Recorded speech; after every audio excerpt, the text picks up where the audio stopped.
What's going on, guys? I've got here a 2001 Chevy Silverado, and I'm going to use this truck to show you the location of the starter relay, the fuses that are important for the starter, and I'm also going to give you some troubleshooting steps for things to look out for when your engine is not turning over. So one of the first things I like to check, if the engine doesn't crank when I'm in park, I will actually shift it into neutral and then attempt to start the truck. What I'm doing here is checking to see if the problem is coming from a component called the neutral safety switch, which is installed on the transmission. And what it does is it keeps you from starting the car unless it detects that you're in park or neutral. Sometimes those components can wear out, and so shifting it to neutral can sometimes get it to start working again. So now we're gonna head under the hood and we're gonna take a look at the fuse box here. And we've got the battery right here. Go ahead and check and make sure that your connections are clean, tight, and free of corrosion. Now opening up this fuse box here, the electrical center, we're gonna find the starter relay is here, and there are two fuses in this area that we're gonna check. The first one is gonna be this 40 amp fuse right here. This is called the ignition A fuse, and I'm pulling it out just to show you what a good fuse looks like. Power from this fuse is fed constantly to the starter relay, and that starter relay sends that power on to the starter when the relay is turned on. There's another fuse here, this 20 amp fuse down here.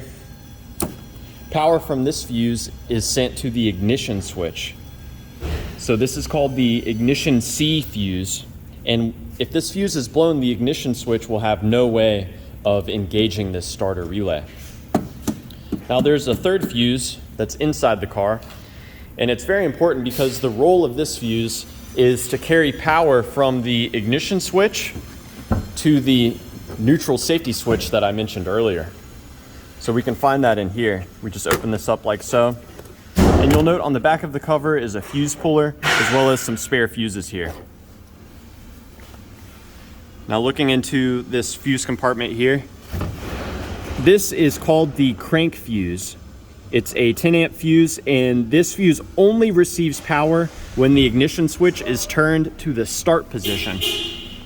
So what's cool about this fuse is you can verify with a voltmeter, you can probe the exposed metal on the fuse to see if this fuse is getting power when the key is turned to the start position.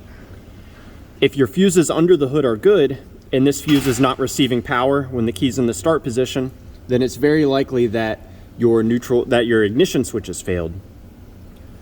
You can also provide your own power to this fuse, which should result in the engine turning over.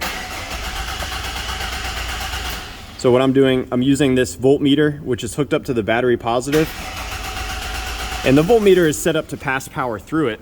And you can see when I energize that fuse, you can hear the engine turning over. Now, let's go into more detail about the wiring of the starter relay. So this is the relay here, and before I remove it, I just want to show you my favorite way of troubleshooting it. That's right, I like to have an assistant inside the car trying to start it, and while they're doing that, I'll come here and I'll tap on this relay. Sometimes relays can get stuck, and by tapping on the relay, you can get it to start working again. Further troubleshooting beyond that, it can be very helpful to remove the fuse, set it aside, and swap in your headlight fuse here. These relays are interchangeable, and if after you swap the relays, your car is able to start, then you know that your original relay is no good. One relay I will not swap with, however, is the ignition relay here, as this relay is important for the vehicle to run. So I don't mess with that. Now let's take a look at the pins. You can see I've got them color-coded. And the 40 amp fuse that I pointed out to you here, this provides a constant power to this pin.